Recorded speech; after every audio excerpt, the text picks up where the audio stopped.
Did want to mention this is a canning recipe for plum butter, so go ahead and get your water bath canner prepared with your jars and let those go ahead and be getting all sanitized and everything in there. So I like to go ahead and tell you guys that because a lot of you actually like to do the canning along with the video, so I do want to make sure that you know to go ahead and get that on and save you guys a step. Okay, you guys, so I've got this all strained from the water, and then I've put the plums into here.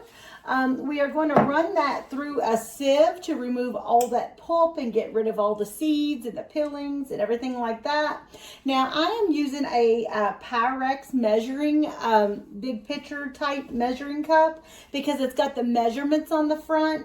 It's always nice to be able to see exactly how much pulp that you have because we're going to be adding like a half a cup of sugar per cup of pulp. So that way I go ahead and have it already measured by the time I'm done. So pretty much all we're doing is just running this through the sieve and removing all that pulp.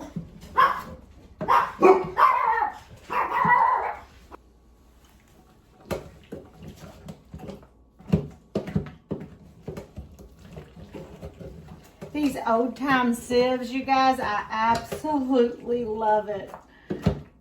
They can make all the new versions they want to, but I'm telling you, there is nothing like this one.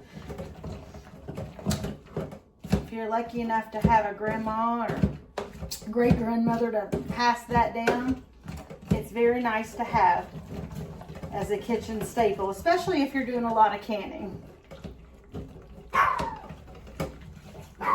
Sorry about that. She hears the mailman. That mailman has no right to drop off packages here, buddy.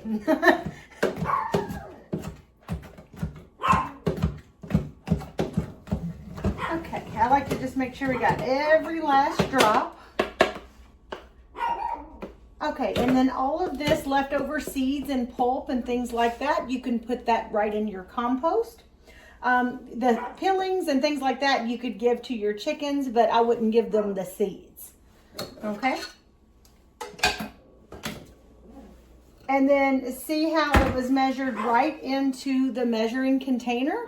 So I know that was probably about 20 plums, and it gave me about 5 cups of the pulp. So we're just going to put our pulp back into the same pot that we boiled them in.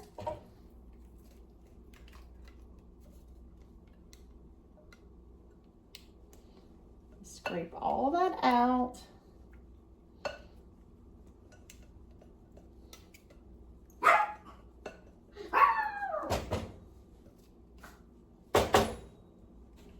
Alright, so it's a half a cup of sugar per cup of the pulp. So we had 5 cups, so we're going to need 2.5 cups of sugar. I will just measure that right into that.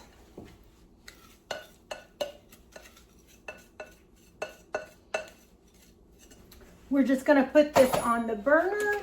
And then we are going to boil this rapidly until it's thick, and then it's ready to take up into our jars.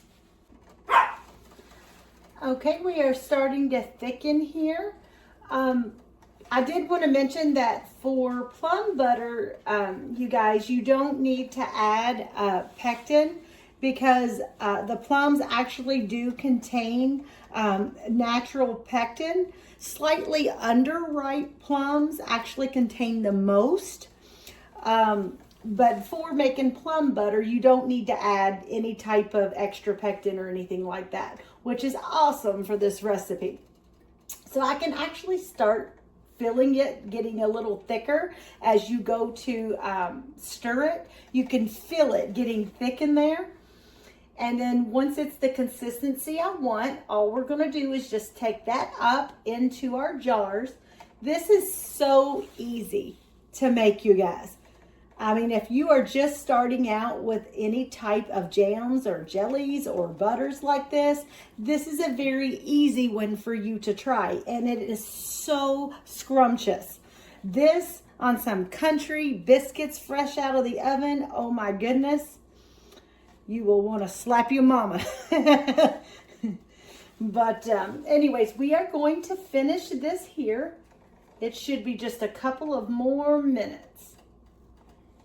And then we are just going to go ahead and take those up. You can also do this spoon test towards the end. You see how it's dripping off, but the part that starts to stay on the spoon as it starts to cool, that's how you know it's reaching your consistency. I think we are pretty much there. So we are going to get the jars out and get this show on the road. Okay, so we are going to take this up. I have my wet paper towel just to wipe off my rims.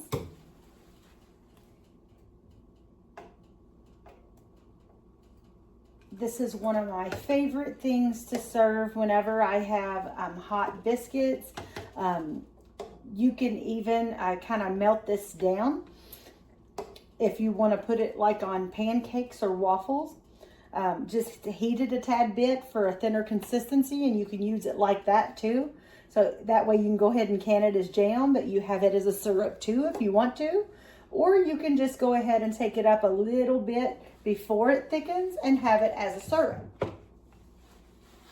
But I just do it like this. That way we have the best of both worlds with this one.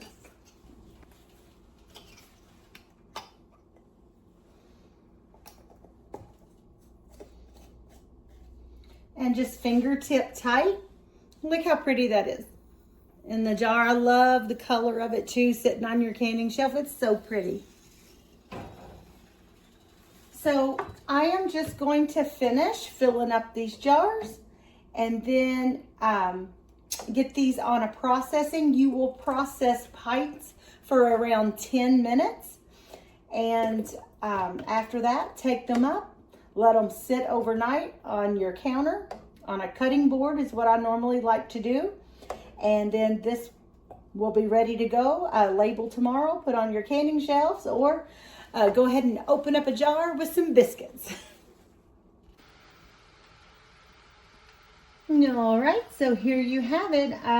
It actually made 3.5 of these jars, and the half jar, of course, if it's not completely full, I won't can it.